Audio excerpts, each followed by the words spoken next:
Xitoy hukumati 4-may kuni o'zining Jungo gazeti orqali Xinjiang Islom institutining qamoqxonadagi tarix fanlari professori nashriyatchi Iminjon Saidinning bir qisqa videosini e'lon qilib, uning kesilganligini rad qilgan. Uning uyida sing'aylanganligi ilgari surilayotgan bu video Jungo gazetining Twitter hisobida e'lon qilingan bo'lib, videoning Iminjon Saidin g'oyib bo'lib dal 2 yil bo'lganda e'lon qilinishi diqqat qo'zg'adi. Yaqında chet eldagi bir qism Jungoga qarshi kuchlar qizimni aldab, meni qonunsiz tutqun qilindi debdi. Amaliyotda bundaq ish yo'q. Bu bir xil yolg'on gap, jo'lganlik. Mening turmushim nihoyat yaxshi, intayin sog'lom, erkin ozoda turyapman. Qizim, mening sana deydigan gapim, sen bundaq gaplarga hargiz aldanma, ham bundan keyin hargiz qilma. Eğer partiya hükümet bulmagan bolsa, bizning bugünkidek baxtiyor turmushimiz hargiz bo'lmagan bo'ladi. Men bu İslam Dini institutida ishlayamagan, sen bu chet elga chiqib, bilim oshiramagan bo'lading. Buning hammasi partiya hükümetning bizning oilamizga ato qilgan nayt cho'ng g'amxo'rligi deb tushunsak bo'ldi. Men izchil seni shundoq deb qaraydi deb his qildim. Lekin bu gapni anglab men ko'nglimda bek beyaram bo'ldim. Mening qizim mushundaq gaplarni qilgandimi deb.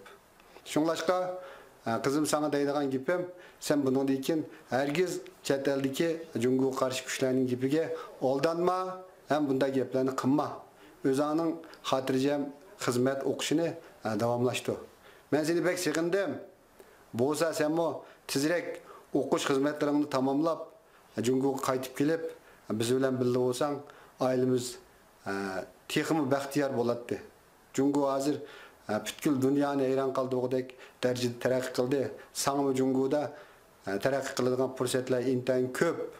Shunlashqa mening umid qiladiganim, sen burroq vatanga qayt. Oilamiz jam bo'lsa, hammamiz xushal bo'la olamiz.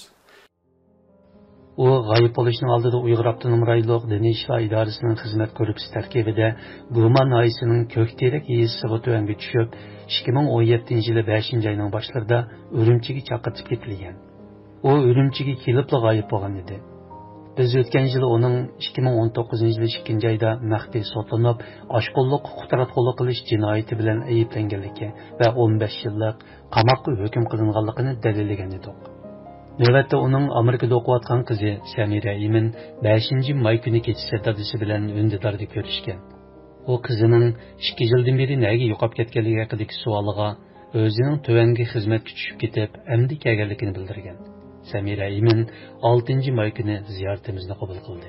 Endi menga chiqdim demga qarang, menga shu azaldan shuhdan ishlab kelgan o'zimda texnik bir disiplin qilay deb tezlimni ishlatmay shundoq bir xizmatlar yurib ketgandim, balam bilan endi keldim dedi. So he completely denied that he was detained. O'zining turmaga kirganligini qat'iy rad qildi. O'zining salomatligini-chi? Salomatligini dedi shu bilan doktorga berib, mana niyatdan chaqirgandim. Tekshirdim, bazanlarim shunday yaxshi chiqdi, ham sog'lom chiqdi dedi. Samira Imin 5-may ziyoratimizni qabul qilganda mazkur videoga baho berib, 2 yil ichida uning tasavvuridagi dadasining chiroyi va bastida zo'r o'zgarishlarning bo'lganligini bildirgan edi. Hamda bu dadam azaldan badachakli azaldan sindiraqdi.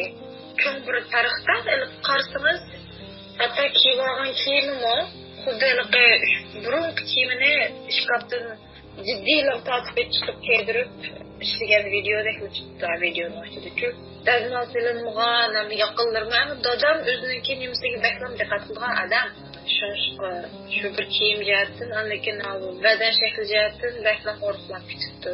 Dadamniki bundaq yuzlari bundaq kichik, ko'r bakmagan. Bundaq qarsoq siliqdek bir xil ko'rindi-ku, ham buni shu kompyuter yayasida yagarim qo'ydimi? Bunisi alifni teshkil qilgan odam. Qo'rq degan narsa bo'lishi kerak. Agar uyda uzoq vaqt yaxshi turib bo'lgan bo'lsa, hamda qanday bo'lishini degan kiyimlar o'ydi badanga tushib keladi. Xalqaro kechirim tashkiloti mazkur videoga intas bildirib, bu videoni Xitoy hukumatining e'lon qilganligi tahqiq qilinmaganligi, lekin uning dunyoga tutqunlarni majburiy ixro qildirish bilan tonilganligini bildirdi. Obviously,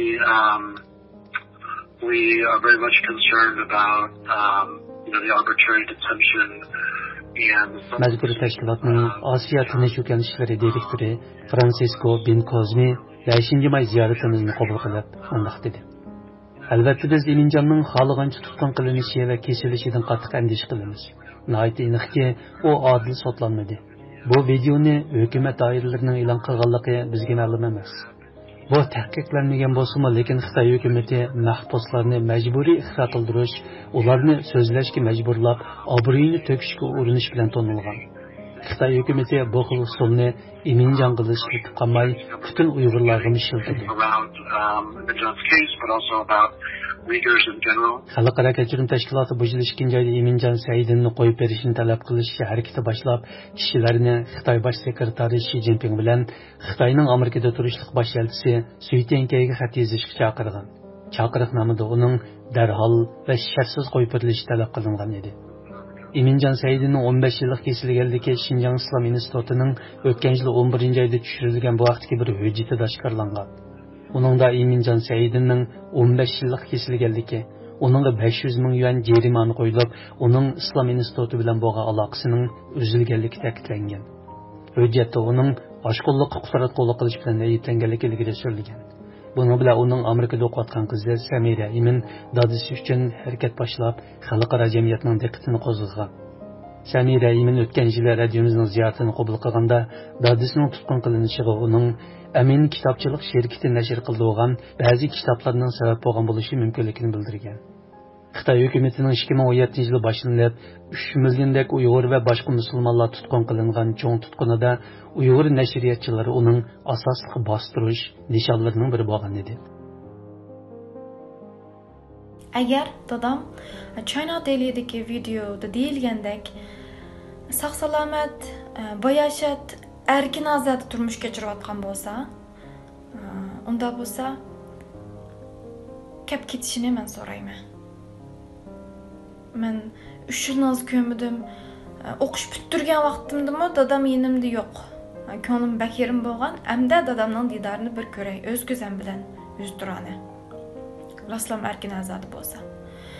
Mushu Xinjiang Islom institutiniki hamda bir dadam bilan munosabatini uzilgan xabarni men olgan.